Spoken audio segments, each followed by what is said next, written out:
அல்லேலூயா. இப்போ நாம் கர்த்தருடைய வார்த்தைக்கு நாம் கடந்து போகிறோம். மத்திய சுவிசேஷம் 10ஆம் அதிகாரம் 30வது வசனம் இப்படி சொல்லுது, உங்கள் தலையுள்ள மயிரெல்லாம் சொல்றா, உங்கள் தலையுள்ள மயிரெல்லாம் இருக்கு. தேவ சித்தம் விடாதுங்க. இந்த சபை யாருடைய பார்வையில் இருக்கு? தேவ சித்தம் இல்லாம இதுல இருந்து ஒரு ஆத்மா கூட வெளியே போகாது. ஆனா தேவ சித்தம் இருந்தா எல்லாரும் கூட நீங்க போயிடலாம். எல்லாரும் போயிடலாம். தேவ சித்தம் இல்லாம இந்த பூமியில எதுவுமே நமக்கு நிறைவேறுவது இல்லை. அல்லேலூயா. வேத வசனம் தெளிவா சொல்லுது. சாதர ஆத்மாவை நம்மளால பிடிக்க முடியுமா? சாதர ஆத்மா, ஒரு மனுஷன் சாக போறான், எத்தனை நாளைக்கு தான் அவனோட நம்ம போராட முடியும்? பக்கத்திலே உட்கார்ந்து இருக்க முடியும்? சாதரம் என்னைக்கு ஒரு நாள் என்ன பண்ணிடுவான்? செத்து போயிடுவான். அதே மாதிரிதான் சபையில இருந்து வெளியே போறது அவர்களும். புரியுதா அவங்களுக்கு?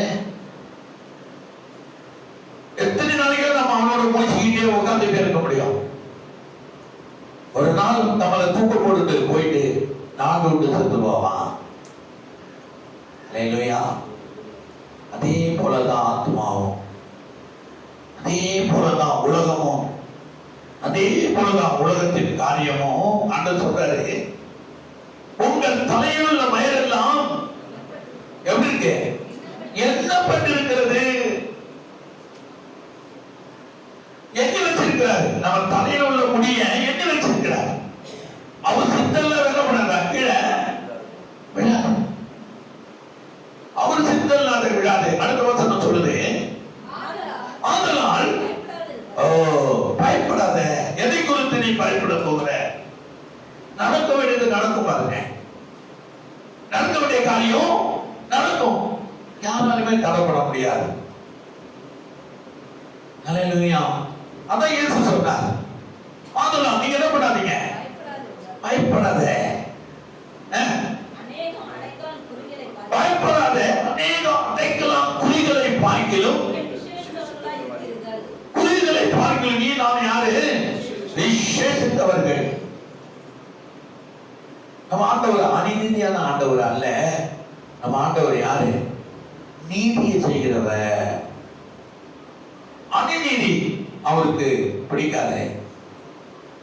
அநீதியான காரியத்தை அவர் செய்ய மாட்டார். அவர் செய்ய வேண்டிய காரியம் எப்படி இருக்கும்? நீதியா இருக்கும். அதை ஆவில புரிந்தவர்கள் தான் அதை புரிந்துக்க முடியும். ஆவில இருக்கிறவர்கள் ஆவிக்குள்ளான காரியங்களை செய்வார்கள். மாம்சப்படி இருக்கிறவர்கள் மாம்சப்படி காரியத்தை செய்வார்கள் என்று பைபிள் சொல்லுது. அப்போ நீங்கள் பயப்படாதீங்க. அதான் சொல்றார், நீங்க பயப்படாதீங்க. எதை குறித்து பயப்பட போகிறாய்? அடைக்கலாம் குழிக்கு காட்டில் நீங்க யாரு? விசேஷித்தவர்கள். அடுத்த வசனம், மனுஷனுக்கு முன்பாக என்னை அழிக்கப்படுகிறவன் எவனோ அவனை நானும் பரலோகத்தில் இருக்கிற என் பிதாவின் முன்பாக அவனை அழிக்க பண்ணணும். ஒரு மனுஷனை குறித்து ஆண்டவர் சொல்றார். ஆண்டவர் தான் தாவீது சொல்றார் பாருங்க, சங்கீதம் 119 6வது வசனத்துல சொல்றாரு. 6வது வசனத்துல சொல்றாரு பாருங்களேன், நான் உமது கற்பனைகள் எல்லாம் கண்ணோக்கும் பொழுது நமக்கு ஆண்டவர் வார்த்தை தான். அல்லேலூயா. நம்ம கற்பனைகளை கண்ணோக்கும் பொழுது நான் என்ன பண்ண மாட்டேன்? ஆண்டவர் தான். ஆண்டவர் தான் நம்ம பார்க்கணும். எந்த மனுஷர்களையும் நம்ம பார்க்க கூடாது. ஆண்டவர் தான் நமக்கு எல்லாத்துக்குமே. அவர் கற்பனைகளை நான் கண்ணோக்கும்படி நம் வாழ்க்கையில் என்ன பண்ணுவதில்லை? வெட்கப்பட்டு போவதில்லை. எனக்கு அவர்தான் முதலும் முடிவும்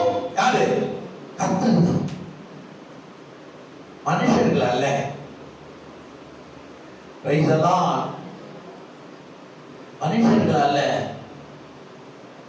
தெய்வம் தான் நமக்கு எல்லாத்துக்குமே, தெய்வம் தான். அதனால்தான் இயேசு இங்க சொல்றார் பாருங்க, மத்திய சுவிசேஷத்துல சில வசனத்தை நான் உங்களுக்கு கோடிட்டு காட்டுறேன். 5ஆம் அதிகாரத்துல சொல்றாரு,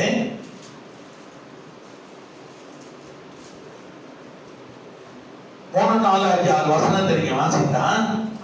ஆவியில் எளிமை உள்ளவர்கள் பாக்கியவான்கள், ஆவியில் எளிமை உள்ளவர்கள் பாக்கியவான்கள். அவங்க என்ன பண்ணுவாங்க? பரலோக ராஜ்யத்தை அவர்களுடைய, பரலோகமே அவருடைய நாமத்தினால எதை கேட்டாலும் அதை நான் செய்வேன். எளிமையா இருக்கணும்.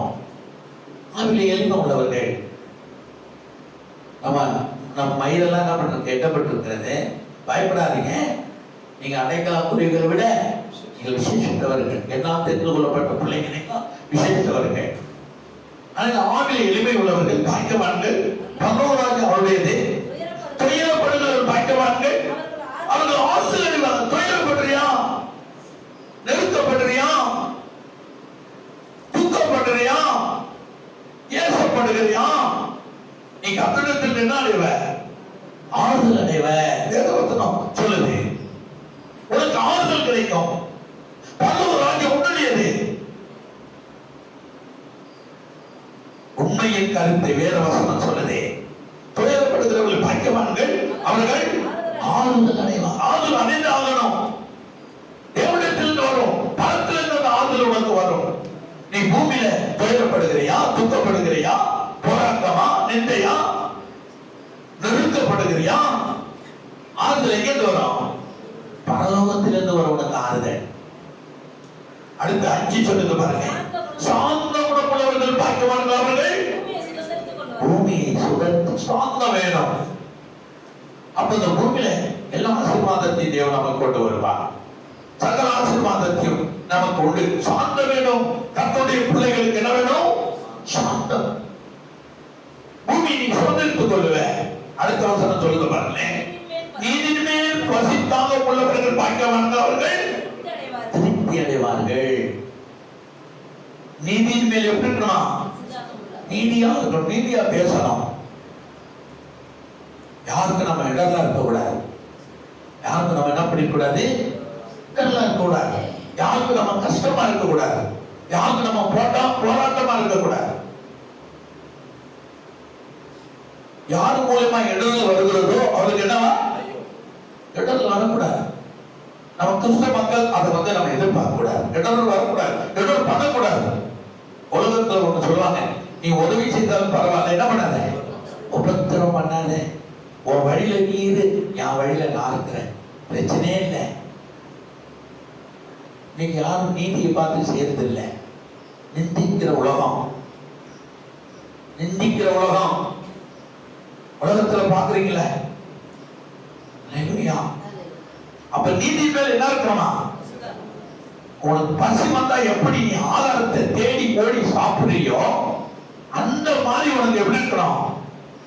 நீதியா இருக்கணும். எப்படி நீதி? அதை கரெக்டா பேசணும், இப்படிதான் பேசணும், இப்படிதான் இருக்கணும். ஏன்னு சொன்னாரு, ஒரு பேச்சாரி தேவ குடும்பம் நிறுத்தினாங்க. நீதி கரெக்டா, நீதியா பேசுற. ஆண்டவரே, இவன் கையில் களமாய் பிடிக்கப்பட்டா நாங்க பார்த்தோம். அப்படியா? நீ பார்த்தியா? சரி, நல்லது என்று சொல்லிட்டு கீழே உட்கார்ந்து தலையில எழுதுறதுக்கு ஒரு வார்த்தை சொல். நீதியை பேசுகிற தெய்வம். உங்களில் பாவம் இல்லாதவன் முதல்ல என்ன பண்ண? கல்லால் அடி. எவன் பாவம் செய்யாத இருந்தானா? எல்லாம் வாங்க, எல்லாம் இருக்கிறாங்க, எல்லாம் போயிட்டா பாருங்க. எல்லாம் பாவம் செய்கிறவங்க தான், எல்லாம் போயிட்டான். எப்படி அந்த விபச்சாரி ஆண்டவர் காப்பாத்துறாரு பார்த்தீங்களா? நீதியை வச்சுதான் காப்பாத்துறாரு, அநீதி இல்ல. அநீதியாக யாரையும் காப்பாற்ற முடியாதுங்க.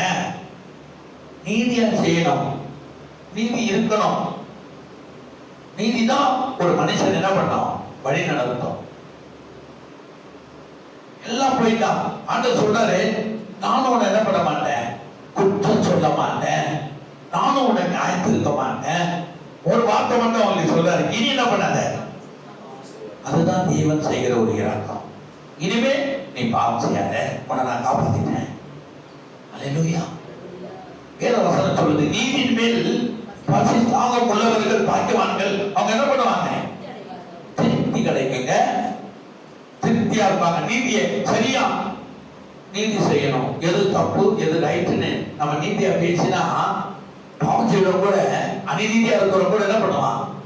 கரெக்ட், நம்ம தப்பு செய்யறோம், நமக்குள்ளதை நம்ம வச்சுப்போம், மற்றவங்களும் நமக்கு தேவையில்லை, எனக்கு ஒரு நீதியில போவாங்க பாருங்களேன். அதுதான் இயேசு சொன்னார் பாருங்க. இல்லைன்னா அந்த அம்மாவை அடிச்சு கொண்டு இருப்பாங்க, அங்க ஒரு கொலை நடந்திருக்கும்.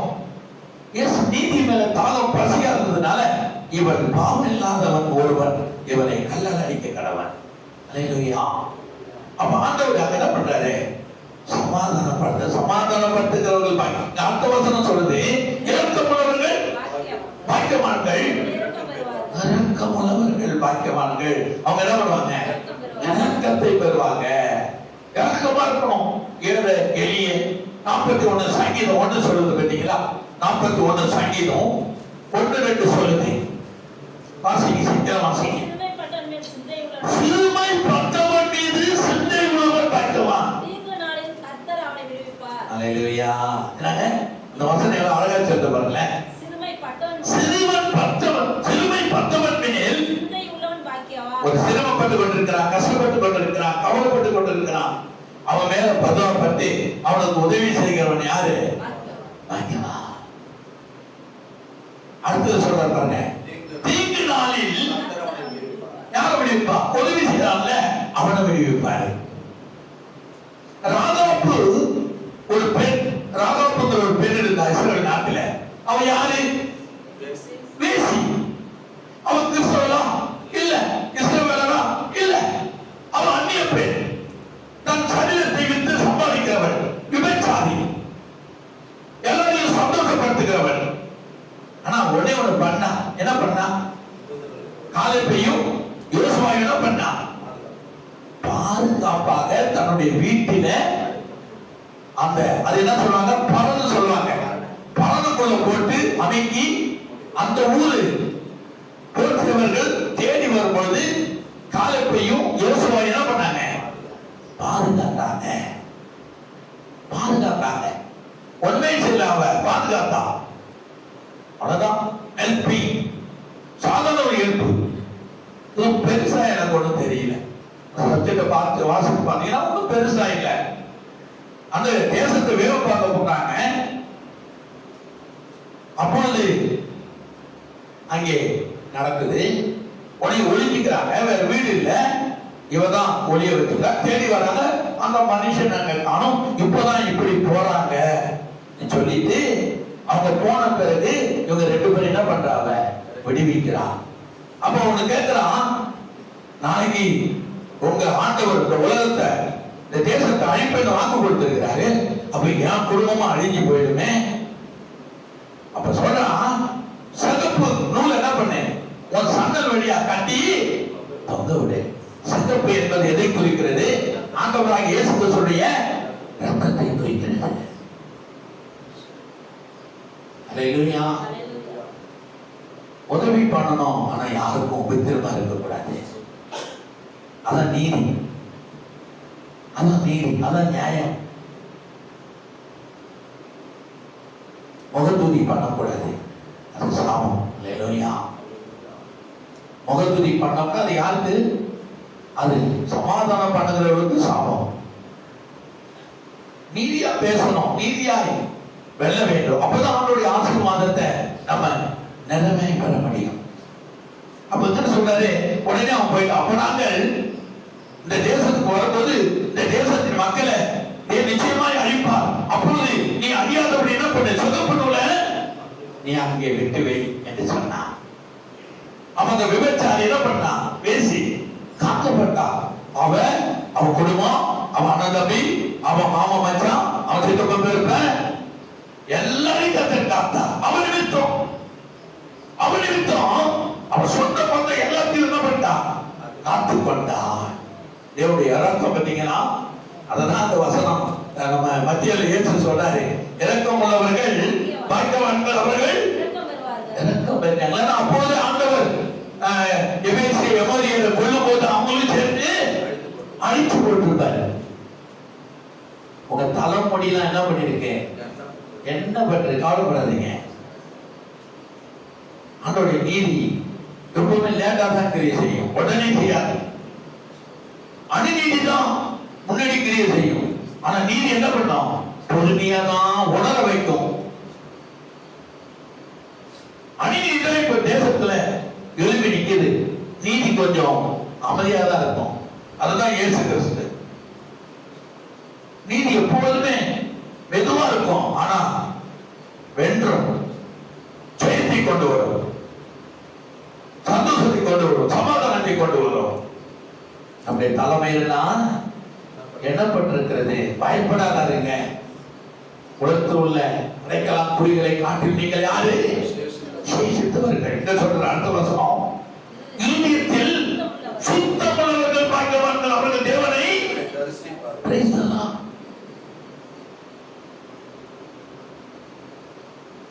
இதயத்தில் சுத்தமுள்ளவங்க என்ன பண்ணுவாங்களா, இயேசு பேசுறது கேட்பாங்க. அவர் போய் பேசுறாரு, அக்காட்ட பேசுறாரு, உன் பொண்ணு தூக்கு மாட்டி சாக போகுது, ஆண்டவர் என்கிட்ட சொல்றாரு, போய் உன் பொண்ணை போய் கூட்டிட்டு வந்துரு. போன உங்கள்கிட்ட ஆண்டவர் இப்பதானா பேசுவேன், இத்தனை நாள் பேசுறியா, இப்பதானா பேசுற, இப்பதானா நான் போன் பண்ணேன், பொண்ணு நல்லா தானே இருக்கிறா, அது என்னமே தெரியாது. ஆண்டவர் என்கிட்ட பேசினார், நாளைக்கு முடிச்சுட்டு உன் வீட்டுக்கு வந்திருக்கிற, உன் பொண்ணு தூக்க மாட்டி சாக போகிறா, உன் பொண்ணுக்கும் மருமனுக்கும் சண்டை வருது, நீ போய் உன் பொண்ணை கூட்டிட்டு வா.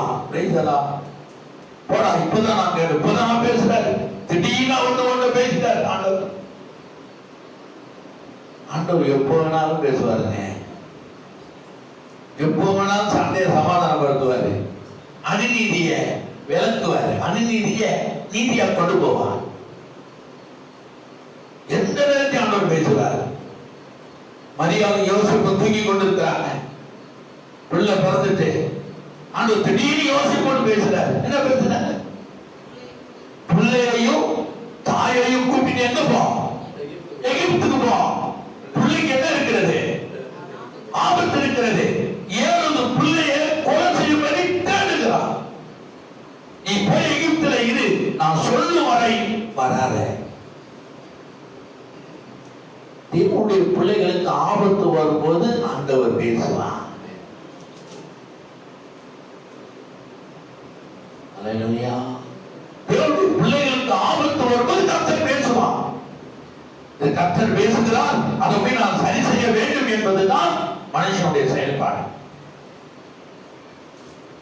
அப்ப சொல்றாங்க, இருதயத்தில் சுத்தமுள்ளவர்கள் யாருங்க, அவங்க என்ன பண்ணுவாங்க, கர்த்தரை தரிசிப்பாங்க, கர்த்தரை பார்ப்பாங்க, கர்த்தருடைய ஆலோசனை நமக்கு கொடுக்கப்படும். இருதயம் சுத்தம் இல்லாம கர்த்தரை என்ன பண்ண முடியாது, பார்க்கவும் முடியாது, பேசவும் முடியாது. அந்நிய பாஷை பேசலாம், பேசிக்க இருக்கும், ஆனா ஆண்டவர் இருதயத்தில் பேச மாட்டேன். இருதயம் சுத்தமா இருந்தாதான் ஆண்டவர் பேசுவார். சுத்தம் இல்லை என்றால் ஒரு பொழுதும் ஒரு நாளும் தேவனை நாம் பார்க்க முடியாது. அப்படி தலைமையெல்லாம் ஆண்டவனா பண்ணிருக்காரு.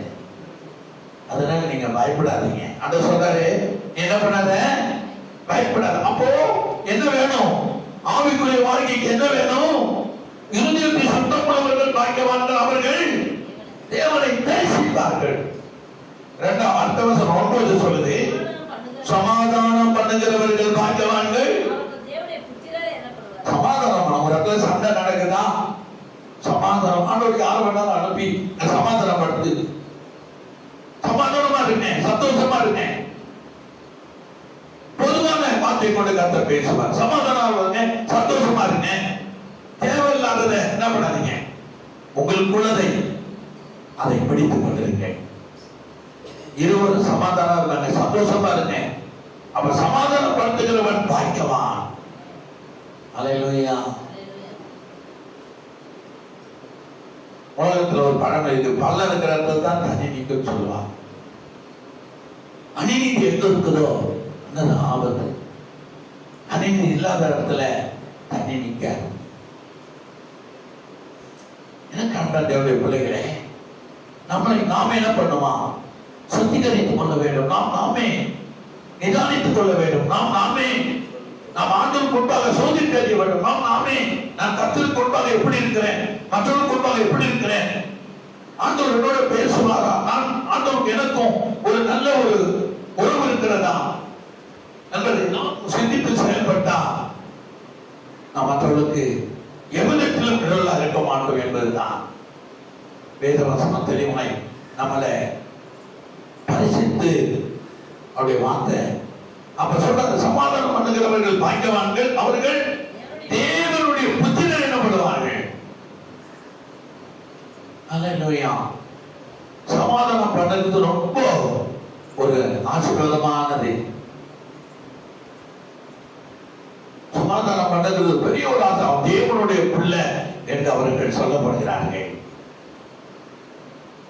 உங்களுடைய தலையில் உள்ள மயிரெல்லாம் எண்ணப்பட்டிருக்கிறது என்றுதான் வேதம் சொல்கிறது.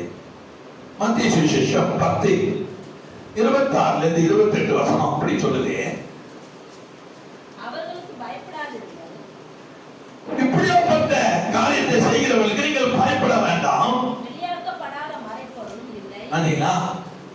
இப்படியாப்பட்ட ஆண்களுக்கு நீங்க பயப்பட வேண்டாம். போது என்கிற மனப்பான்மை வேணும் என்பதே கூடிய ஆதாயம் என்று பைபிள் சொல்லுது. இப்படியாப்பட்ட இந்த உலகத்தில் வாழ்கிற மனிதர்களுக்கு நீங்கள் என்ன பண்ண வேண்டாம், பயப்பட வேண்டாம் என்று பைபிள் தெளிவாய் நமக்கு சொல்லுது. நீங்க அதுக்கு மேல வாசிக்கலாம். 26 மேல வாசிக்கல. சீஷர் தன் போதகனை போலவும் வேலைக்காரன் தன் எஜமானை போலவும் இருப்பது போதும் செயல் சொல்லும் என்று சொன்னார்களானால் அவன் வீட்டாரை அப்படி சொல்லுவது என்ன சொல்றாரு பாத்தீங்களா? எனக்கு அன்பான தேவனுடைய பிள்ளைகளே, சொல்லித்தான் கீழே சொல்றாரு, அவர்களுக்கு நீங்க என்ன பண்ணாதீங்க, பயப்படாதீங்க. அவர்களே நீங்க பயப்படாதீங்க. இயேசு கிறிஸ்து என்ன சொன்னாங்க? பிசாசு பிடித்தவன் என்னாங்க, போஜனம் பிரியன் சொன்னாங்க, பிசாசுக்கு தலைவன் என்று சொன்னாங்க. ஒன்னியணி சொல்றதுக்கு யார கேட்கணும்? சமாதானம் பண்ணவர்களுக்கு பயங்கர கேடு வரும். அப்ப இயேசு சமாதானம் பண்ணுகிறவராய் காணப்படும் போது என்ன சொல்றாங்க? சீஷன் தன் போதகனை போலவும் வேலைக்காரன் தன் எஜமானை போல் இருப்பது போலும் வீட்டு எஜமானையே செயல் செவிலுன் என்று சொன்னானால் அவன் வீட்டாரை அப்படி சொல்லுவது அதிக நிச்சயம். அதிக நிச்சயம். இப்படி சொல்லுது பாருங்க. பணக்கார பரலோக ராஜ்யத்துக்கு போவது எளிதா இருந்தா ஒட்டகமானது ஊசியின் காதில் நுழைவது அதிக எளிதா இருக்கும். அல்லேலூயா. இதான் வேத வசனம். ஒட்டகம் ஊசி காலத்துல நுழைஞ்சிடும், பரலோகத்துல பணக்காரர்கள் வாசம் பண்ணுவார்கள் என்று கர்த்தர் சொன்னார். எப்படி ஒப்பிட்டு பேசுறாரு பாரு. கர்த்தருடைய வார்த்தை எப்படி ஒப்பிடுகிறோம். இப்படியாப்பட்ட ஜனங்களுக்கு நீங்க என்ன பண்ணக்கூடாது? பயப்படாது. இப்படியாப்பட்ட ஜனங்களை நீங்க பயப்படாதீங்க. எவர்த்திக்கு நத்தி அது ஒண்ணும் பண்ணாது நம்மள. அல்லேலூயா. இயேசு கிறிஸ்து கூட பிசாசு என்ன பண்ணான்? பயங்காட்டினான். பயங்காட்டினான். நீ என்ன வணங்கு, இந்த உலகத்தை உனக்கு கொடுக்கிறன்னா உன் தேவனாகிய கர்த்தரை நீ என்ன பண்ணாத? பரீட்சை பாராத இருப்பையாக. அப்புறம் என்ன பண்ணா?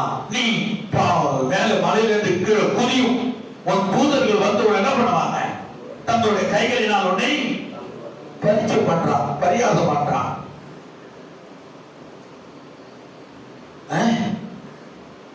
தேவனாய கர்த்தர் ஒருவருக்கு நீ ஆராதனை செய்து அவரையே நீ வழிபடுவாயாக என்று கர்த்தர் அவனோடு பேசுகிறார். அமைதியாக தான் பேசுறாரு பாருங்களேன். உன் பிரியில் மீது அவர் ஆண்டவரை கொண்டு நிறுத்தி கேட்கிற கேள்விக்கெல்லாம் கர்த்தர் பதில் கொடுக்கிறார். இப்படி இப்படியாப்பட்ட சத்துருவுக்கு நீங்க என்ன பண்ணாதீங்க, பயப்படாதீங்க.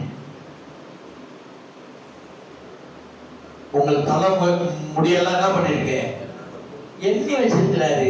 உன் வாழ்க்கை எண்ணி வச்சிருக்க மாட்டாரா? உன் ஜீவிய வருஷத்தை எண்ணி வச்சிருக்க மாட்டாரா? உன் ஆசீர்வாதத்தை அவர் எண்ணி வச்சிருக்க மாட்டாரா? உன் சந்ததி அவர் எண்ணி வச்சிருக்க மாட்டாரா? தலையில இருக்கிற முடிய அவர் எண்ணி வச்சிருக்கிறாருன்னா உன் எதிர்காலம் எத்தனை ஆண்டுகள் பூமியில நீ வாழ போற என்பதை அவர் ஜீவ புத்தகத்தில் எழுதி வச்சிருக்கிறார்.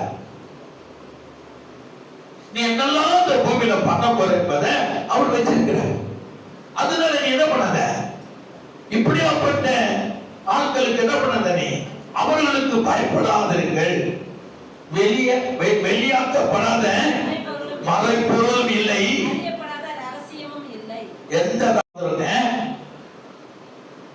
எந்த பொருளையும் மறைச்சு வைக்க முடியாது. ஒரு நாளைக்கு வெளியில வந்துடும். அரசியல்வாதி என்ன தவறு பண்ணாலும் ஒரு நாளைக்கு என்ன வந்துடும், பத்திரிகையில வந்துடும். பாருங்களேன், எல்லா குற்றங்களும் குறைகளும் ரகசியம் என்ன பண்ணிடும், வெளியே வந்துடும்.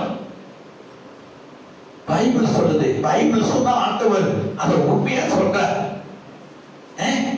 வெளியாக்கப்படாத மறை பொருள் இல்லை, அறியப்படாத ரகசியமையில் எல்லாம் அறிஞ்சிடலாம், எல்லாம் நம்ம பார்த்தலாம், அறிஞ்சிடலாம். இயேசுதான் சொல்ற. அடுத்த வசனம் சொல்லுது, நான் உங்களுக்கு இருளில் சொல்வதை நீங்கள் வெளிச்சத்திலே சொல்லுங்கள், காதிலே கேட்கிறதை நீங்கள் வீடுகளின் மேல் பிரசங்கம் பண்ணுங்கள். விதைகளாம் சொல்றார். வீட்டுக்குள்ள போய் ஆண்டவர் சொன்னார், மேல் வீட்டுல சொன்னார், இருட்டுல சொன்னார். என்ன பண்ணுங்க, நீங்க வெளிச்சத்துல போய் சொல்லுங்க, மனம் திரும்புங்கள், பரலோக ராஜ்யம் சமீபித்திருக்கிறது, ஆண்டவராகிய இயேசு கிறிஸ்துவை ஏற்றுக்கொள்ளுங்கள், அப்போது உங்களுக்கு இளைப்பாறுதல் கிடைக்கும். நீங்க வெளிச்சத்துல போய் சொல்லுங்க, உங்களுக்கு நான் இருட்டுல சொல்லிட்டு இருக்கிறேன். ஆண்டவர் சொல்றார். பாருங்க எப்படி பேசுறார். தெய்வம் பேசிக் கொண்டிருக்கிற ஆண்டவரா இருக்கிறான். அடுத்தது லூக்கா 22:44 இப்படி சொல்றார். Chapter 2, லூக்கா 21:2 44. அவர் மிகவும் வியாக்குலப்பட்டு அதிக ஊக்கத்தோடு ஜெபம் பண்ணினார். எதற்காக? நமக்காக, நம்ம வாழ்வுக்காக, நம்ம ஜீவித்திற்காக, இந்த பூமியில நாம் நிலைத்திருப்பதற்காக, நீடித்திருப்பதற்காக, சுகமான வாழ்வதற்காக அவர் என்ன பண்ணாரா? மிகுந்த வியாக்குலப்பட்டார். யாருக்காக? உனக்காக, எனக்காக மிகுந்த வியாக்குலப்பட்டார். நீங்க யாருக்காவது மிகுந்த வியாக்குலப்பட்டு ஜெபித்திருக்கிறீங்களா?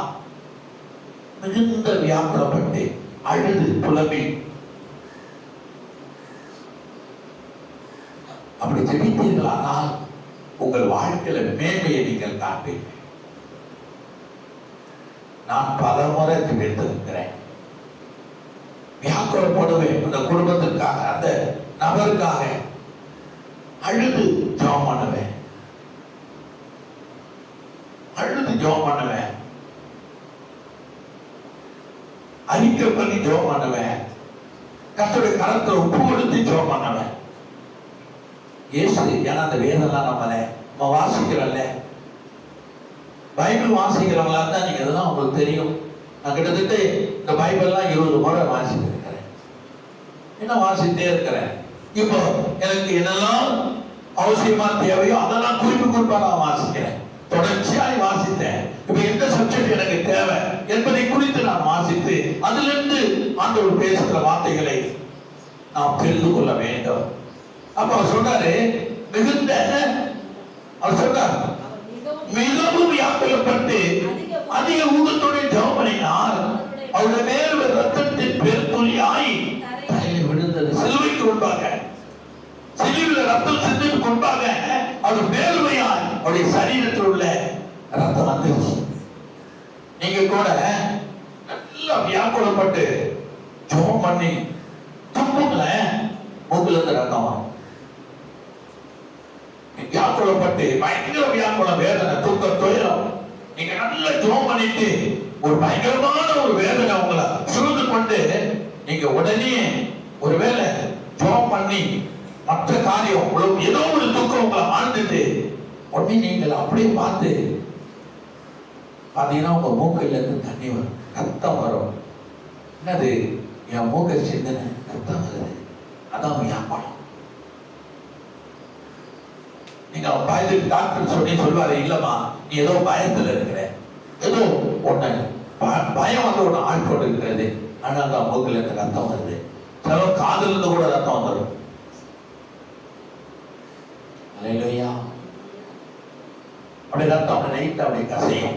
அவ்வளவு வியாக்குலம், அவ்வளவு தூக்கம், அவ்வளவு துயரம், அவ்வளவு பாடுகள், படபோகிற பாடுகளை குறித்து நினைக்கும் பொழுது நம்மளை அறியாமலே ரத்தம் நம்ம சரீரத்துல வரும். அது இயேசு கிறிஸ்துவுக்கு அவர் வேர்வை என்னாச்சா ரத்தமா மாறிச்சு. ஒரு வேர்வையே ரத்த பெருந்துளியா கச்சமனே தோட்டத்துல விழுந்தது என்று பயப்பட சொல்லுது. அப்ப என்ன சொல்றாரு அவரு? கீழே வாசிக்கிறேன். அவர் ஜெபம் பண்ணி முடித்து எழுந்திருந்து தம்முடைய சீஷரிடத்தில் வந்து அப்ப அவங்க என்ன பண்ணி கொண்டிருந்தாங்களா? எதனால தூங்கிட்டு இருக்கிறான்? துக்கத்தினால். என்ன துக்கம்? இயேசு கிறிஸ்துவுக்கு இப்படி சம்பவிக்க போகிறதே. அவர் சொல்லிட்டாரு, மனுஷகுமாரன் பாவிகளுடைய கையில ஒப்பு கொடுக்கவும், அடிக்கவும், சிலுவையில் ரத்தம் சிந்தவும், ஜீவனை விடவும், அடக்கம் பண்ணப்படவும், 3ஆம் நாள் உயிரோடனே சொல்லிக்கிட்டே இருக்கிறார். தம் சீஷர்களை சொல்லிட்டே இருக்கிறார். நம்ம அப்படி பிரசவம் பண்ணிக்கொண்டே இருக்கிறோம். நீதியை செய்யணும், நியாயத்தை செய்யணும், உண்மையா இருக்கணும், யாருக்கும் உபத்திரமா இருக்கக்கூடாது, நம்ம வழியில நம்ம போகணும், மற்ற வழியில நம்ம போகக்கூடாது. நம்ம பிரசவம் பண்ணிக்கிட்டே இருக்கிறோம்ல, அந்த அவர் சொல்லிட்டு இருக்கிறார். உலகத்துக்காக மனுஷகுமாரன் மரிக்க போகிறார், சாட்டையை அடிபடுவார், ஆணிகளை அடிப்பாங்க, அவர் தலையில பொருட்கள் சுற்றப்படும், ரத்த வெள்ளத்துல அவர் சிலுவையில தூக்குவாரு, 3ஆம் நாள் அடக்கம் பண்ணுவாங்க, 3ஆம் நாள் உயிரோடு எழுந்திருப்பார் என்றதெல்லாம் சொல்லிட்டே இருக்கிறார் சீஷர்கள் மத்தியில. அவங்க துக்கத்துலதான் தூங்கிட்டு இருந்திருக்காங்க. துக்கம் துக்கம் வந்தா ஜெபிக்க முடியாது. பைபிள் சுத்தம் வந்தா ஜெபம் பண்ணு, சந்தோஷமா தானே பண்ண, சங்கீதம் பாடுன்னு பைபிள் சொல்லுது. அவங்க துக்கத்துல நிறைந்து நித்திரை இருக்கிறதை இயேசு கண்டு என்ன பண்றாரு? நீங்கள் நித்திரை பண்ணுகிறது என்ன? சோதனைக்கு உட்படாதபடி விழித்திருந்து ஜெபம் பண்ணுங்கள் என்றா. சோதனை எந்த அளவுக்கு வருதோ, வேதனைகள் வருதோ, வேதனை சோதனை போராட்டம் வரும்பொழுது நம்ம தூங்கக்கூடாது. என்ன பண்ணோம்? ஜெபம் பண்ணணும். ஆனா அந்த துக்கத்தினாலே சீஷர்கள் தூங்கி கொண்டிருந்தாங்க. அதை ஆண்டவர் போய் அவங்களுக்கு உணர்த்தி, சோதனைக்கு நீங்க அகப்படாதபடி விழித்திருந்து ஜெபம் பண்ணுங்க என்று கர்த்தர் அவர்களை திடப்படுத்துகிறார்.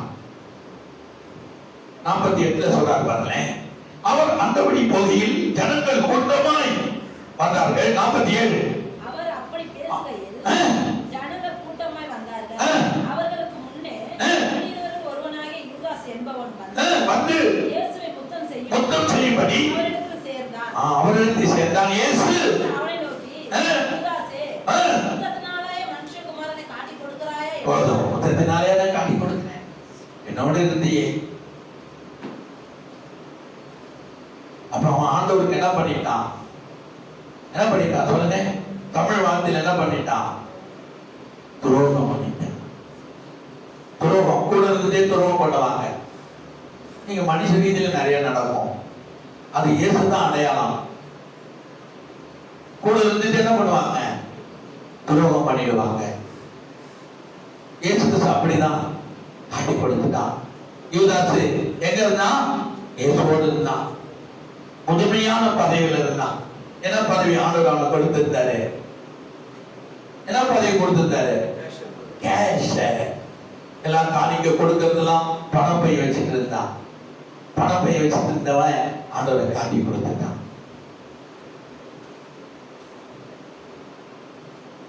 அதான் நம்ம எல்லாம் சொல்லுவோம், யூதாசை பார்த்து என்ன சொல்லுவோம்? துரோகி. கூட இருந்துட்டு இயேசுவை காட்டி கொடுத்துட்டேடா. கூட இருந்து காட்டி கொடுக்கிறவங்க வாழ்க்கையில் நல்லா இருக்க மாட்டாங்க. எனக்கு உனக்கு சரீரில் அவங்களுக்கு ஆபத்து வரும். காட்டி கொடுக்கிறவர்கள் ஒரு நாளும் வாழ்ந்துதான் சரித்திரம் இல்லை. அதான் உலகத்தில் சொல்லுவாங்க, முதுகுல குத்தக்கூடாது. எங்க குத்தணும்? நெஞ்சில குத்து. அதான் இயேசு சொல்லுவாரு, நீ சண்டைக்காரனோடு, நீ சாட்சிக்காரனோ போய் காலில் விழுத விட சண்டைக்காரனோடு நீ விழுந்தலாம், உனக்கு அமைதி கிடைக்கும், உனக்கு சந்தோஷம் கிடைக்கும், சமாதானம் கிடைக்கும். நீ சண்டைக்காரன போ, அவனோடு சகோதரனோடு கூட கை கொத்துரு, சாட்சிக்காரனை விட்டுரு. அல்லேலூயா. அவனால் தேவனை காட்டி கொடுத்தவனால் வாழ முடிஞ்சதா? முடியாது. நீதிமானை பகைக்கிறவர்கள் அழிந்து போவார்கள். நீதிமானுக்கு புறம் கொடுக்கிறவர்கள் இல்லாமல் போவார்கள். நீதிமானை காட்டி கொடுக்கிறவர்கள் வேதம் சொல்லுது நாசம் அடைவார்கள். நீதிமானை இயேசு கிறிஸ்துவை காட்டி கொடுத்த யூதாஸ் வாழ முடிந்ததா? 30 காசை அவன் குதிரை வாங்கினானா, யானை வாங்கினானா, இல்ல இடம் வாங்கினானா, இல்ல வீடு கட்டினானா, இல்ல சந்ததியை அவன் கண்டானா? எதை கண்டான்? நான்கு உண்டு, மாண்டு போய் நான்கு தொங்கி, இரண்டாவது குடல் சரிந்தது. அதனால காட்டி கொடுக்க கூடாது. கூட இருந்து யாருக்கும் நாம் துரோகம் பண்ணக்கூடாது. அது பணத்திலிருந்து வருகிற சாபம். நாம் அப்படி இல்லை. வேதத்தை நாம் விளக்கும் பொழுது சிறு சிறு பிசுறு இருக்குமானால் அதை நாம் தெரிந்து கொள்வது நமக்கு நல்லது. எனக்கு அன்பான பிள்ளை, ஏன் அந்த சாபத்துக்கு நாம போகணும்? ஏன் அந்த சாபம் நமக்கு? ஏன் அந்த மஞ்சள் நமக்கு? ஏன் அந்த ஆபத்து நமக்கு? உதவி செய்யலாம், யாருக்கு வேணாலும் உதவி செய்யலாம், எல்லாவற்றையும் அவர்களுக்கு நம்ம செய்யலாம். ஆனால் எதையும் நாம் தேவனிடத்திலிருந்து எந்த சாபத்தையும், இந்த உலகத்திலிருந்து எந்த சாபத்தையும், எந்த மனிதனிடத்திலிருந்து எந்த சாபத்தையும் நாம் பெறக்கூடாது. எல்லாவற்றையும் ஆண்டவராகிய இயேசு கிறிஸ்து அந்த சாபத்தெல்லாம் அவர் சுமந்து கொண்டார். நாம் அதை போய் அந்த சாபத்தையோ பாவத்தையோ நாம் பெற்றிடக்கூடாது என்பதற்காக தான் கர்த்தர் சொன்னார், உன் தலைமையில் என்ன பண்ணிருக்கு, என்ன பட்டிருக்கிறது, நீங்கள் அவர்களுக்கு நீங்கள் பயப்பட வேண்டாம். வெளிப்படாத ரகசியம் இல்ல, அறியப்படாத காரியமும் இல்லை என்று கர்த்தர் சொல்லிட்டார். நமக்கு பைபிள் இருக்குது. அதனால் எந்த விஷயத்திலும் நாம் கெட்டு போக மாட்டோம். நித்திய ஜீவனை பெறுவதற்காக தான் நாம் ரட்சிக்கப்பட்டிருக்கிறோம் என்று பைபிள் சொல்லுது. லூக்கா புத்தகம் 22:1-3 சொல்றாரு. லூக்கா புத்தகம் 22:1-3 சொல்லுது பாருங்களேன். பஸ்கா எண்ணப்பட்ட புளிப்பில்லாத அப்ப பண்டிகை சமயமாயிற்று. அப்பொழுது பிரதான ஆசாரியரும் வேத பாரகரும் அவரை கொலை செய்யும்படி யோசித்து ஜனங்களுக்கு பயப்பட்டபடியினால் எவ்வளமாய் அப்படி செய்யலாம் என்று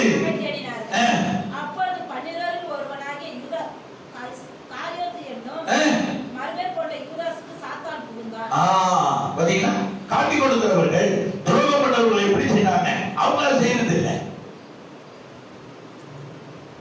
நல்லா தெரிஞ்சுக்கீங்க.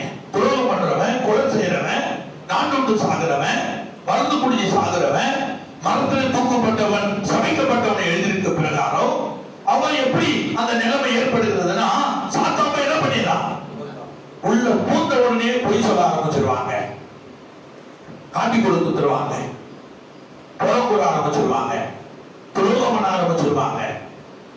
சாத்தான் உள்ள பூந்த உடனே வேத வசனம் சொல்லுது, அதற்கு நாம் இடம் கொடுக்க கூடாது. நம்மளாம் தேவனுடைய பிள்ளைகள், நம் கர்த்தருடைய பிள்ளைகள், தேவனை ஆராதிக்கிறவர்கள். நம்ம மனம் திரும்பி என்ன பண்ணி இருக்கிறோம், குணப்பட்டு இருக்கிறோம். மறுபடியும் அந்த சாபத்துக்கு நாம போகக்கூடாது. அது நமக்கு வந்திக்கப்பட்டது, அதில் நாம் பிரவேசிக்க கூடாது. வேத வசனம் தெளிவா சொல்லுது. 6வது வசனம் சொல்லுது பாருங்களேன். 6 வாசிங்க. அதற்கு அவன் சம்மதித்தான். இயேசுவை காட்டி கொடுப்பதற்கு, காசு வாங்கி காட்டி கொடுப்பதற்கு சம்மதித்தான். நாம் சம்மதிக்க கூடாது, புறம் கூறுவதற்கு சம்மதிக்க கூடாது. உள்ளதை உள்ளதென்றும் இல்லாததை இல்லாதென்று நாம் பேச வேண்டும். நம்முடைய வாழ்க்கையில நம்ம தலைமையெல்லாம் ஆண்டவர் எண்ணி வச்சிருக்கிறாரு. என் பிள்ளை எப்படி நான் உயர்த்த போகிறேன், சுகத்தையும் ஆரோக்கியத்தையும் ஆசீர்வாதத்திலும் என் பிள்ளைகளுடைய ஆயுசு நாட்களை நான் பெருக பண்ண வேணும் கர்த்தர் சொல்றார். இப்படியாப்பட்ட விஷயத்துல நம்ம எப்படி இருக்கிறோம், பின்தங்கி இருக்கிறோம். 21 23 சொல்லுது. 21 வாசிங்க. அதுல 22 21 அவர்கள் வந்து வாசிங்க. லூக்கா புஸ்தகம் 22 21 பின்பு இதோ தொடர் பார்த்தீங்களா, கூட தான் இருப்பாங்க. கூட இருந்து சாப்பிட்டுட்டு தண்ணி குடிச்சிட்டு திராட்சரசம் குடிச்சிட்டு அப்பத்தை சாப்பிட்டுட்டு போயிட வேண்டாம், காட்டி கொடுத்தா. அல்லேலூயா. இந்த ஆவி யூதாசோட போகல. இந்த ஆவி இன்னைக்கு பூமியில என்ன பண்ணிருக்கு, சுத்திக்கிட்டு தான் இருக்கு. யூதாசோடு அழிந்து போகவில்லை. இன்னைக்கும் அந்த ஆவி அதான் விசுவாசிகளை கொடாமல் இருங்கள். ஆண்டவர் சொல்ல கொடுத்தா நம்மளே அழிச்சிருவான், உலகத்தையும் அழிச்சிருவான். இயேசுடைய மகனை கொண்டு இயேசுவை என்ன பண்ணாம காட்டி கொடுக்கும்படி யூதாசு உள்ளத்தை மாத்திட்டான். என்ன சொல்றாரு பாருங்க, என்ன வாசித்தீங்க? பின்பு கை என்னுடனே இருக்கிறது, தீர்மானிக்கப்பட்டபடியே மனுஷன் குமாரன் போகிறான். காட்டி கொடுக்கிறவர்கள் துரோகம் பண்ணவர்களுக்கு ஐயோ. எந்த நேரத்தில் ஆபத்து காத்திருக்கலாம், எந்த நேரத்தில் அவளுக்கு கஷ்டம் காத்திருக்கலாம், எந்த நேரம் வியாதி காத்திருக்கலாம், எந்த நேரம் மரணம் அவர்களை காத்திருக்கலாம். ஆண்டவர் சொல்றாரு அவர்களுக்கு ஐயோ. எனக்கு அன்பான தேவனுடைய பிள்ளைகளே, தீர்மானத்தின்படி அப்படின்னா என்ன அர்த்தம்? தீர்க்கதரிசனத்தின்படி ஆதியாகமத்திலிருந்து சகரியா மல்கியா வரையிலும் சொல்லப்பட்டிருக்கிற தீர்க்க தரிசனம் நிறைவேறும்படி மனுஷகுமார் எங்க போறாரு? மரணத்தை சந்திக்க போறார். ஒரு மனுஷன் அவரை காட்டி கொடுப்பான்னு தீர்க்க தரிசனம் சொன்னது. அதே போல அதுல வீக்கா இருக்கிறவர் அவன் எது மேல வீக்கா இருந்தான்? பணம். யாரு எது மேல வீக்கா இருக்கிறாங்களோ அதுக்கு பிசாசு அந்த வழியில கொண்டுதான் அவங்களை நடத்தும். சிலவங்க சாப்பாட்டுல வீக்கா இருப்பாங்க, சாப்பாட்டை நஜனங்க ட்ரெஸ்ஸிங், சிலவங்க அழகு. அப்படி யாரும் என்னென்ன வீக்க, ஒவ்வொரு மனுஷனுக்கும் மனுஷனுடைய வீக்க உண்டு. அந்த வீக்கை பிசாசு பயன்படுத்துவான். அந்த வீக்னஸ் வச்சுதான் அவன் மனுஷனை கீழே தள்ளுவது. அல்லேலூயா. அவன் ஒரு மனுஷன் சீக்கிரம் தள்ளிட முடியாது. அவர்களுக்கு என்ன வீக்னஸ் இருக்கு என்பதை அறிந்து பார்த்து அப்புறம்தான் அவன் மூலமா என்ன பண்றாங்க, பிசாசு தேசத்துக்கு அழிவை கொண்டு வருவான். அவன் கொஞ்சம் பணத்துல வீக்கு, பணம் நிறைய வந்துட்டா குதிரை வாங்கலாம், யானை வாங்கலாம், அது பண்ணலாம், இது பண்ணலாம் என்று சொல்லி அல்லேலூயா. அந்தந்த வீக்கை கொண்டுதான், வீக்னஸை கொண்டுதான் பிசாசு நம்ம என்ன பண்ண பூமியில நம்மளை கீழே தள்ள முயற்சிக்கிறான். அதுக்கு அதான் அங்க சொன்னார், பிசாசுக்கு என்ன பண்ணாங்க, இடம் கூட அதுக்கு உங்களுக்காக நான் மறித்தேன் என்று கர்த்தர் சொல்லுகிறான். 27 சொல்றார் பாருங்க. பண்டில் இருக்கிறவனும் பணிவிடை செய்கிறவனும் எவன் பெரியவன்? பண்டில் இருக்கிறவன் அல்லவா? அப்படி இருந்தும் நான் உங்கள் நடுவில் பணிவிடைக்காரனை போல் ஆண்டவர் இருக்காரு. உங்க பணிவிடைக்காரனை போல் பந்தியில் இருக்கிறவர்களை காட்டிலும் யார் தாழ்த்தப்பட்டவர்கள், யார் தாய்மை உள்ளவர்கள்? பந்திய பரிமாறுகிறவர்கள் தான். அதில் கூட பக்கம் வைக்க கூடாது. ஒருவருக்கு அதிகமா போயிட்டு கூடாது, ஒருவருக்கு. அதனால்தான் பந்தியில வெளியூர்ல இருந்து ஆட்களை கொண்டாந்து கல்யாணத்துல வைப்பாங்க, உள்ளூர்ல வைக்க மாட்டான். ஏன் தெரியுமா? உள்ளூர்கார மச்சம் வருவான், மாமன் வருவான், அள்ளி போட்டுருவான். அதனால வெளியூர்காரங்க வைப்பாங்க. ஏன்னா இந்த ஊருக்காரன் அவனுக்கு தெரியாது. கரெக்டா பாருங்க. பந்தி பந்தி பரிமாறுகிறவர்கள் பாக்கியவான்கள். ஏன்னா யாருக்கு எவ்வளவு ஒரே மாதிரியா தான் வைப்பாங்க. சில அறிஞவங்க தான் அதை அப்படி பண்ணுவாங்க. பந்தி இருக்கிறவங்க பந்தி பரிமாறுறவங்க யாருங்க? பாக்கியவான்கள். அவங்க தேவன் என்ன பண்ணுவாங்க? தரிசிப்பாங்க. யோவான் 17:24 சொல்றேன். யோவான் 17:24 நீங்கள் வாசித்தீங்கன்னா இப்படி கர்த்தர் பேசுறார். 24 பிதாவே, உலக தோற்றத்திற்கு முன் நீர் என்னில் அன்பா இருந்தபடியினால் நீர் எனக்கு தந்த என்னுடைய மகிமை நீர் எனக்கு தந்தவர்களுக்கு காணும்படி நான் எங்கே இருக்கிறேனோ அங்கே அவர்களும் விரும்புகிறேன். என்னோடு கூட இருக்க நான் விரும்புகிறேன். அதுக்கு தான் ஆண்டவர் நம்ம தேர்ந்தெடுக்கிறார். பாதியில போறதுக்கு இல்ல, பாதியில நம்ம போறதுக்கு கிடையாது. நான் எங்க இருக்கிறேனோ அங்கே என்னால் ரட்சிக்கப்பட்டவர்களும் அங்கே என்னோடு கூட இருக்கணும்னு கர்த்தர் விரும்புகிறார். 25 நீங்கள் உள்ள பிதாவே, உலகம் உம்மை அறியவில்லை, நான் உம்மை அறிந்திருக்கிறேன். நீர் என்னை அனுப்பினதை நம்ம அறிந்திருக்கிறோம். பிதாவாகிய தேவன் மூலமா இயேசு வந்திருக்கிறார். என் பாவத்தை, என் சாபத்தை, அக்கிரமங்களை என்னை மீட்டு எனக்கு புது வாழ்வு கொடுக்க பரலோக நித்திய வாழ்வை கொடுத்திருக்கிறார். அதனால இயேசு எனக்கு போதும். இயேசு என் முன்னாடி இருக்கிறார். 1000 மனிதர்கள் எப்படி வந்தாலும் அது எனக்கு தேவையில்லை. கர்த்தர் எனக்கு போதும், அவர் வார்த்தைகள் எனக்கு போதும், அவர் வசனம் எனக்கு போதும் என்கிறதுல நாம் முன்மாதிரியா இருக்க வேண்டும் என்றுதான் பைபிள் சொல்லுது. 27 அடுத்த கீழோட வசனம். நீ என்னிடத்தில் வைத்த அன்பு அவர்களிடத்தில் இருக்கும்படி நானும் அவர்களிடத்தில் இருக்கும்படி அன்பு அன்பு அன்பு இல்லாதவர்கள் ஓடி போடுவார்கள். அன்பு இருக்கிறவர்கள் இயேசு விட்டு ஓடுவார்களா? இயேசுக்கு ஓடவே மாட்டாங்க. இயேசுக்காக எதையும் செய்வாங்க. அன்பு இல்லாதவர்கள், கிறிஸ்துவின் அன்பு இல்லாதவர்கள் ஊழையிடுகிற வெங்கலத்தை போல இருக்கிறாங்களா? வெங்கலத்துல ஒண்ணுமே இல்லை, தட்டா சத்தம் கேட்கும். அன்பு இல்லாதவர்கள் ஊசையிடுகிற வெங்கலத்தை போல இருக்கிறார்கள். கிறிஸ்து அன்பு இல்லாத எங்கேயும் தரித்திருக்க முடியாது. பார்த்தீங்களா? ஓடிக்கிட்டே இருப்பாங்க.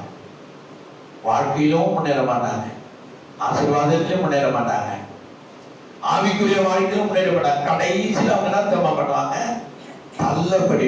தள்ளப்படுவாங்க. யூதாசை போல. நிலைத்திருப்பவனே என்ன பண்ணுவானா? நிலைத்திருப்பவனே ரட்சிக்கப்படுவான். நிலைத்திருக்கணும். பாருங்களேன், நிலைத்திருக்கணும். நம்ம எல்லா விஷயத்திலும் விசுவாசத்தில் நிலைத்திருக்கணும், அன்புல நிலைத்திருக்கணும், தொழில்களில் நிலைத்திருக்கணும், ஆண்டவரை தேடுவதில் நிலைத்திருக்கணும், ஜபத்தில் நிலைத்திருக்கணும். நிலைத்திருக்கணுங்க. ஒரு மரத்தை நடுறீங்க, அதே இடத்துல அந்த மரத்தை வச்சு பாருங்களேன், சீக்கிரமா கனி கொடுக்க ஆரம்பிச்சிடும். ஆனா அந்த மரத்தை நீங்க புடுங்கி நட்டு பாருங்களேன், அதுல சைடில் உள்ள வேறு அடிபட்டுரும். அந்த இடத்துல நீ வைக்கிறதுக்குள்ள, அது வேறு வருத்துக்குள்ள அதுல இருந்து புடிங்கி இந்த இடத்துல வச்சா கடைசியில் அந்த மரம் என்ன ஆயிடும்? செத்து போயிடும். அல்லேலூயா. கிறிஸ்தவ வாழ்க்கை அப்படிதான், நிலைத்திருக்கணும். சங்கீதத்தில் வாசிக்கல, ஆண்டவரே என்னுடைய நம்பிக்கை, நீரே என் நம்பிக்கை. அவர் தான் நமக்கு நம்பிக்கை. அவர்தான் இரவு பகலும் ஒண்ணுதான், வேத வார்த்தைகள் ஒண்ணுதான். இந்த உலகத்துல 4 திசைகளுக்கு போனாலும் இயேசு தானே நமக்கு, வேற யாரு? மனிதனை புறக்கணிக்கிறவர்கள் யாரை புறக்கணிக்கிறாங்களா? இயேசுவை புறக்கணிக்கிறார்கள். நிலைத்திருக்கிறவர்களே என்ன பண்ணுவாங்களா? ரட்சிக்கப்படுவாங்க. கடைசியாக வசனத்தை நான் வாசிக்கிறேன். யோவான், அதனால நீங்க என்ன பண்ணாதீங்க, என்ன சொல்றாரு?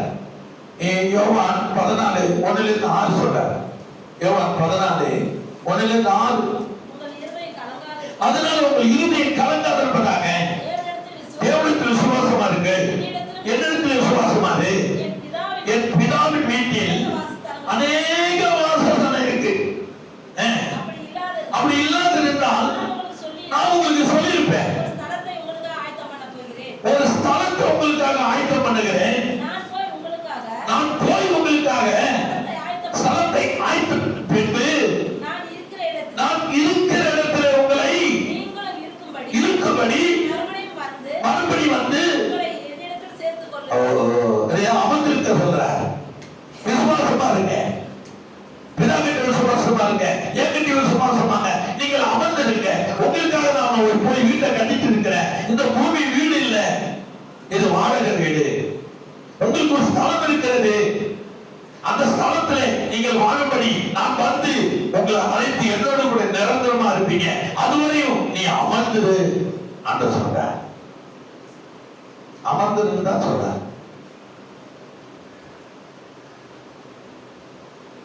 யோவான் 18:1-6 சொல்றாரு. யோவான் 18:1-6 எப்படி சொல்றாரு?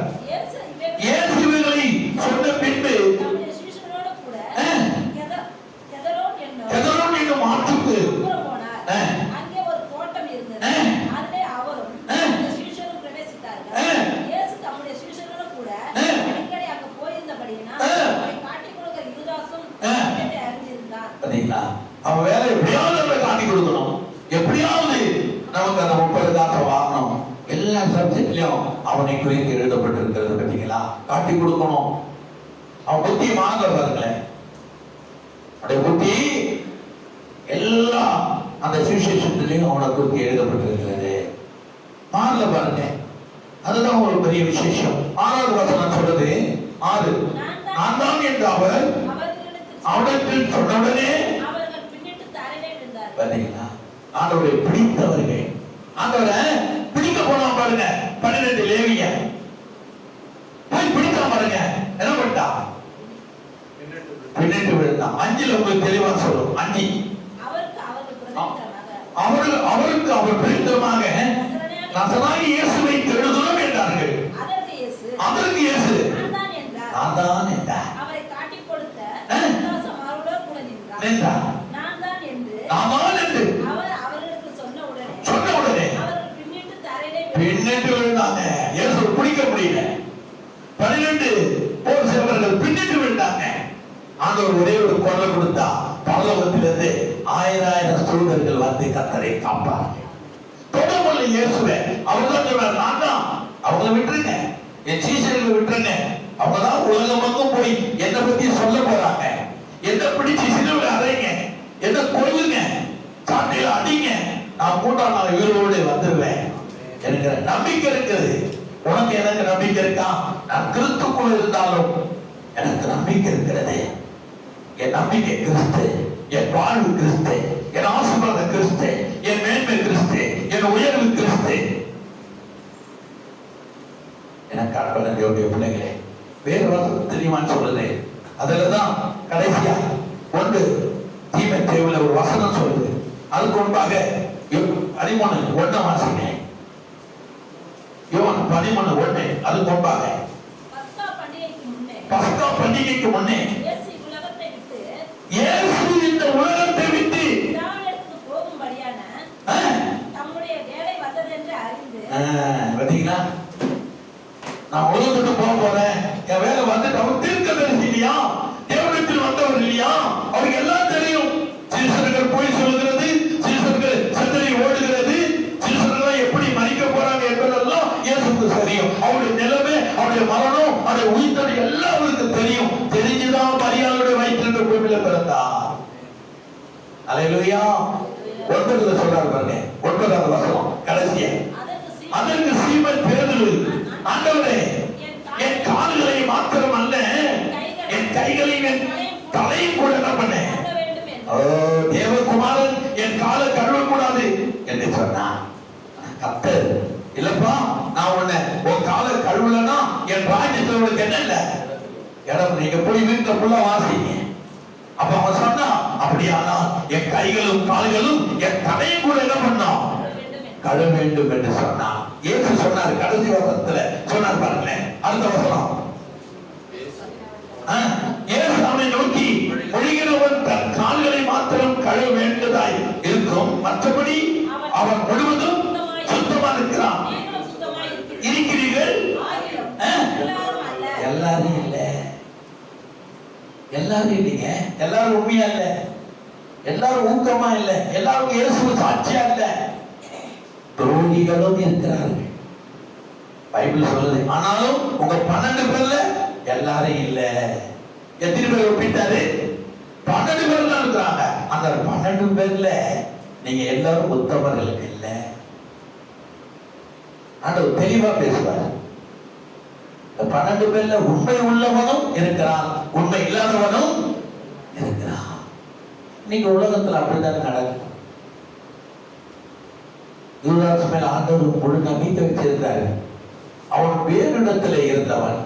அவனை அணைத்து என் ஊழியத்தை செய்வாயாக என்று பணப்பையன் அவன் தான் முதல்ல காட்டி கொடுக்கிறான். ஒழுகிறவன், நீங்க சுத்தமா இருக்கிறீர்கள், ஆனாலும் நீங்க எல்லாரும் அல்ல. கர்த்தர் இதெல்லாம் தெரிஞ்சுக்கபடிதான் நம்ம எழுதியிருக்கிறோம். அப்ப உலகத்துல யாருமே எல்லாரும் இல்ல, இருக்கிறாங்க. உண்மை உள்ளவங்க இருக்கிறாங்க, உறுதி உள்ளவங்க இருக்கிறாங்க. எல்லா நண்பர்களும் கிடையாது.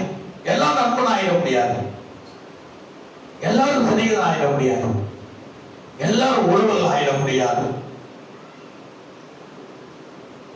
வேத வசனம் தெளிவாய் சொல்றது பார்த்தீங்களா? எனக்கு அன்பான தேவனுடைய பிள்ளைகளே, இதெல்லாம் சொல்லிட்டு தான் ஆண்டவர் 1 தீமோத்தேயு புத்தகம் 4:8-10 சொல்றாரு. சரீர முயற்சி ஒண்ணுமே கிடையாது, அற்ப பிரயோஜனம். சரீர முயற்சி என்னவா? ஒண்ணுமே இல்லை, இந்த பூமியில ஒண்ணுமே இல்லை. நீங்க பைபிள் வாசித்து பார்த்தீங்கன்னா ஒண்ணுமே இல்லை. எல்லாத்தையும் நமக்கு கண்களுக்கு ஒரு மாதிரியா தெரியும் பாருங்களேன். இந்த பைபிள் படிச்சீங்கன்னா இந்த உலகம் ஒரு குப்பையா தெரியும் உங்களுக்கு. நீங்க யாரும் பைபிள் படிக்கிறதுல நினைக்கிறேன். ஏன்னா வசனத்தை தேடி பார்க்குறீங்க, புரியல, எந்த பக்கம் இருக்கு, என்ன சொல்றாருன்னு தெரியாத இருக்கிறீங்க. நான் பார்த்துட்டு தான் இருக்கிறேன். உங்களுக்காக நான் ஜெபம் பண்றேன். சொல்றாரு 4வது வசனத்துல 8ல சொல்றாரு, சரீர முயற்சி அற்ப பிரயோஜனம் உள்ளது, தேவ பக்தியானது இந்த ஜீவனுக்கு. அப்படிப்படி இந்த ஜீவனுக்கும் இதற்கு பின்வரும் ஜீவனுக்கும்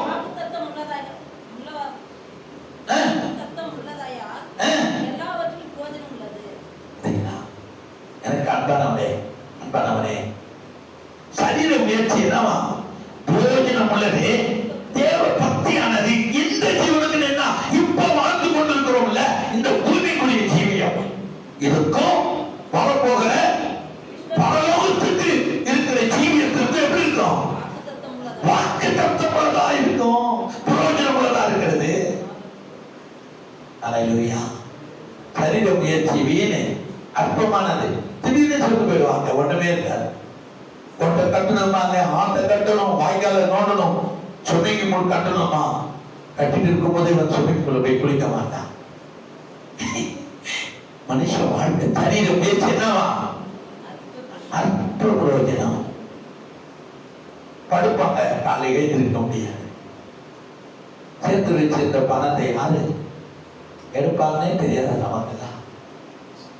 வாழ்க்கை சரீர முயற்சிலாம் அற்பமான ஒரு காரியம். அதான் ஆண்டவர் சொன்னாரு, இது பவுல் சொன்னாரு, தேவ சித்தமானா நான் உங்களை சந்திக்கிறேன், தேவ சித்தமானா நாளைக்கு வர்றேன், தேவ சித்தமானா நான் உங்களை 1 வாரம் கழிச்சு பார்க்கிறேன், 6 மாதம் கழிச்சு பார்க்கிறேன். யாருடைய சித்தம்? தேவ சித்தம். தேவ சித்தம் இல்லைன்னா நம்ம சரீரத்தில் இருக்கிற எல்லா முயற்சி என்னவா? அற்ப பிரயோஜனம், அற்ப காரியம், ஒண்ணுமே இல்லை. எதையும் நம்ம நடத்திக்க முடியாதான் பூமிங்க. அல்லேலூயா.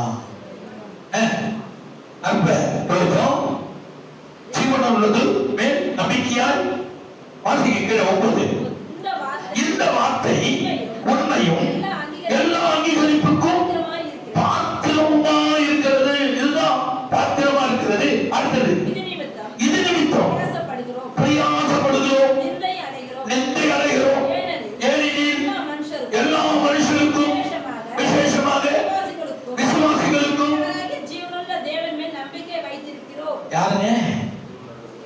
அது யாரு? விசேஷமாக யாரு? நம்மதான். ஆண்டவர் சொல்றாரு, நீங்க ஒழுங்கும் கிரியமா இருக்கணும் விரும்புறாரு. உலகத்தை பத்தி அவர் ஒண்ணுமே நினைக்கிறது இல்ல. உலகத்தை பத்தி கஷ்டப்படுகிறதே இல்ல. யாருக்கு தான் கவலைப்படுறாரு? விசுவாசிகள் எப்படி இருக்கணும்? சண்டை போட்டுக்காத, சச்சரவு இல்லாம, போராட்டம் இல்லாம சமாதானமா இருக்க விரும்புறாரு. விரும்புகிறது நம்ம விசுவாசிகள் தான். அவரு பிள்ளைங்க நல்லா இருக்கணும், சமாதானமா இருக்கணும், சந்தோஷமா இருக்கணும், சண்டை இல்லாம இருக்கணும். மனிதனுடைய காரியம் தேவனுக்கு விரோதமா பகைன்னு சொல்லுது. ஏன்னா அவருடைய நினைவுகள் எல்லாம் தேவனுக்கு விரோதமானது. அதான் மனுஷன். ஆனா ஆண்டவர் அப்படி இருக்கக்கூடாது. நீங்கெல்லாம் ஒற்றுமையாய், ஒருமையாய், சந்தோஷமாய், சமாதானமாய் இருக்கதான் அவர் விரும்புகிறார். ஒரே கூண்டுக்குள்ள இருக்கிற மக்கள், ஒரே பேழைக்குள்ள இருக்கிற மக்கள் எப்படிதான் இருக்கிறோம்? சமாதானமா, சந்தோஷமா, உள்ளது உள்ளது என்றும் போது என்கிற மனப்பான்மை நமக்கு வேண்டும். அப்பதான் நம்ம நீடிய ஆயுசு நாட்களை பார்க்க முடியும். பைபிள் சொல்றது. இது என்ன சொல்றது? இந்த வார்த்தையை உண்மை எல்லா அங்கீகரிப்புக்கும் பாத்திரமா இருக்கிறது. இது நிமித்தம் சொல்றாரு, இது நிமித்தம் நம்ம எல்லாரும் ஒரே மாதிரி அப்பிரயாசப்படுகிறோம். சில நேரத்தில் நிந்தை வருது, கஷ்டம் வருது, கவலை வருது. இதை என்ன பண்றோம்? அடைகிறோம். அதை தள்ளி விடல, ஏற்றுக்கொள்ளுகிறோம். கரெக்ட். ஏனெனில் எல்லா மனுஷனுக்கும் விசேஷமாக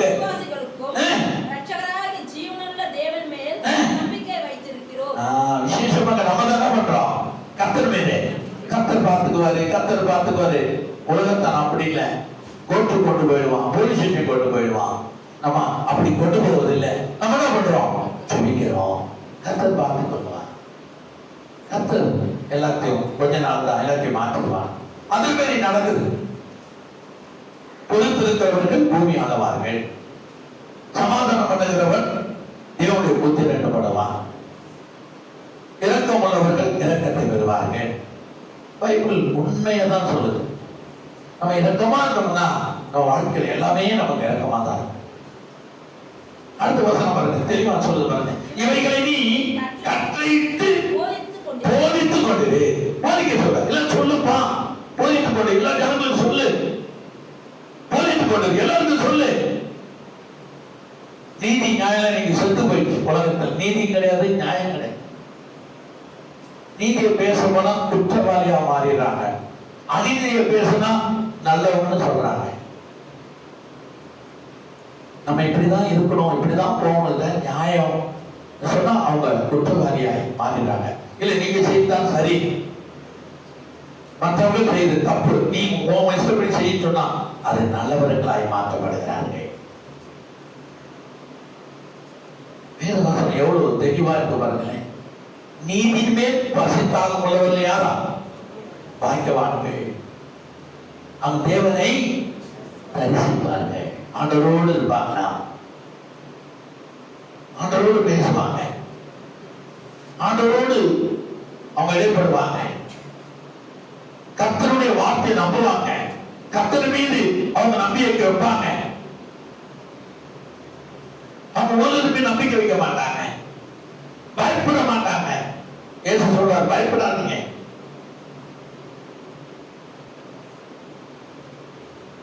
இப்போ உள்ள ஜனம் யாரையும் நம்ப மாட்டாங்க. சகோதரனை நம்ப மாட்டாங்க, அண்ணனை நம்ப மாட்டாங்க, தம்பியை நம்ப மாட்டாங்க, பேரண்ட்ஸை நம்ப மாட்டாங்க. இப்போ உள்ள கூட்டம் நம்பிக்கை இந்த பூமியில எப்படி இருக்குது? அற்று போயிடுச்சு, சுத்தமா அற்று போயிடுச்சு. அதுக்கு முன்னால அப்படி இல்லை. காலம் மாற மாற அன்பு. ஒரு பாட்டி வீட்டுக்கு பிள்ளை அனுப்பிடுவாங்க, அவங்கதான் படிக்க வைப்பாங்க, அவங்கதான் அந்த பிள்ளைங்க எல்லாம் செய்வாங்க. அப்படிலாம் வாழ்ந்த காலங்களோடு இப்ப யாரையும் நம்புறது இல்லை. ஏன்னா காலம் அப்படி மாறி போச்சு. எது எப்போ எப்படி வேணாலும் நடக்கலாம். ஏன்னா காலம் கலியுக காலம் மாறி போச்சு. நம்ம டிவியில பாக்குறோம், பேப்பர்ல பாக்குறோம், எல்லாம் மாறி போச்சு. ஆனா ஆண்டவர் சொல்றாரு, உங்கள் தலைமையிலெல்லாம் எண்ணப்பட்டிருக்கிறது. அடைக்கலம் குறிகளை பார்க்கிலும் நீங்க யாரு? சிஷ்டவர்கள். கர்த்தர் நம்மளை தேர்ந்தெடுத்திருக்கிறாங்க. நம்ம யூதாசா என்ன இல்லை, நம்ம எல்லாருக்கும் சமமானவர்கள். எத்தனை பேர் சொல்றீங்க நான் எல்லாருக்கும் சமமானவர்? கரங்களை தேடி கர்த்தரை மகிமைப்படுத்து. நம்ம எல்லாருக்கும் சமமானவர். யாரும் பழி வாங்கக்கூடாது, யாரும் பள்ளத்திலே விடக்கூடாது. பள்ளத்திலே விடுகிறவர்களையும் மேட்டில் இருக்கிறவர்களையும் சமாதானப்படுத்து தான் நம்முடைய வேலை. அல்லேலூயா. சமாதானப்படுத்தி அவர்களை சந்தோஷத்துல நடத்தணும். அவ்வளவுதான். எனக்கு அன்பார்ந்தவருடைய பிள்ளைகளே, நீங்கள் எவர்களை குறித்தும் கவலைப்படாதீர்கள். பைபிள் சொல்ல கேட்டீங்களா? அவர்களெல்லாம் நீங்க என்ன பண்ணக்கூடாது? பயப்படாதீங்க. உங்கள் தலைமையெல்லாம் எண்ணப்பட்டிருக்கிறது. அடைக்கலம் குறிகளை காட்டி நீங்கள் விசேஷித்தவர்கள், நீங்கள் பாக்கியவான்கள். ஆவி எரிபவர்கள் பாக்கியவான்கள். நீங்க பரலோகத்து பிள்ளைகளா இருப்பீங்க. பைபிள் தெளிவா சொல்லுது. அப்ப சரீர முயற்சி அற்ப பிரயோஜனம். ஏன்னா அது அழுகி போகிற சரீரம், நொந்து போகிற சரீரம். இன்னைக்கு பார்க்கிற சரீரம் நாளைக்கு இருக்காதுங்க. இன்னைக்கு பார்க்கிற மனுஷன் நாளைக்கு இருக்க மாட்டான். சரீரத்தில் என்னதான் நம்ம முயற்சி பண்ணாலும் சரீரத்தில் ஒரு பிரச்சனை வந்துட்டுன்னா நம்ம போட்ட திட்டம்லாம் நொறுங்கிடும். அப்ப நம்ம யார் மேலதான் திட்டத்தை போடணும்? கர்த்தர் மீதுதான் திட்டத்தை போடணும். அவர் மீதுதான் நம்ம ஆலோசனை பண்ணணும். அவர் மீதுதான் எல்லாத்தையும் செய்யணும். கர்த்தர் சித்தமானால் நான் வீட்டை கட்டுவேன், கர்த்தர் சித்தமானால் நான் பார்த்துக்கணும், கர்த்தர் சித்தமானால் நான் அந்த பூமியில வாழ்வேன், கர்த்தர் சித்தமானால் இந்த பிரயாணத்துல நான் வெற்றி பெறுவேன், கர்த்தர் சித்தமானால் ஓட்டப்பந்தயத்தை ஜெயிப்பேன், கர்த்தர் சித்தமானால் அவர் கொடுத்திருக்கிற அந்த ஏஜ் வரையில் இந்த பூமியில நான் வாழ தேவனுடைய சித்தமானால். எல்லாரும் சித்தங்க. ஒண்ணுமே இல்லை நம்மளால, நம்ம கிட்ட ஒண்ணுமே இல்லை. எல்லாரும் சித்தனாங்க. அப்படி ஒப்பு கொடுப்போம், சமாதானப்படுத்துவோம், சந்தோஷப்படுத்துவோம், ஒருவருக்கு ஒருவர் நாம் ஊக்கமா இருப்போம், முக்காடுகளை கலைப்போம். இந்த முக்காடு இல்லை, அதனால எடுத்துடாதீங்க. உலகத்தினுடைய முக்காடு, உலகத்துடைய முக்காலை கலைப்போம், ஒன்று கூடுவோம், இயேசு கிறிஸ்துவின் நாமத்தை பிரசாரப்படுத்துவோம். ஒரே ஆண்டவர் தாங்க நமக்கு, ஒரே மேய்ப்பன் தான், ஒரே மேய்ப்பன் தான். ஆண்டவர் தான் நமக்கு, வேற யாரும் கிடையாது. இயேசு தான் நமக்கு ஒரே மேய்ப்பன். அதனால நம்ம எதை குறித்து கவலைப்பட, நம்ம தலைமையெல்லாம் எண்ணப்பட்டிருக்கிறது. அடைக்கலம் குறிகள் பார்த்து நீங்கள் விசேஷித்தவர்கள். பொல்லாதவர்களுக்கு நீங்கள் பயப்பட வேண்டாம், அவர்களுக்கு நீங்க அஞ்ச வேண்டாம். நான் உங்களை போஷித்து உங்களை வழிநடத்துவேன். சரீர முயற்சி அற்ப பிரயோஜனம். ஆவிக்குள்ளது, ஜீவனுக்குள்ளது, இப்ப வாழ்கிற வாழ்க்கைக்கும் வாழ்ப்பொழுது நித்திய வாழ்க்கைக்கும் ஏதுவாய் இருக்கிற வாழ்க்கையை நீங்கள் வாழ கற்றுக்கொள்ளுங்கள். அதை விரும்புங்கள், அதை நீங்கள் பின்பற்றுங்கள். அதை பின்பற்றி, அதை நாடி, அதை தேடி அதுக்குள்ளே நுழையுங்கள்.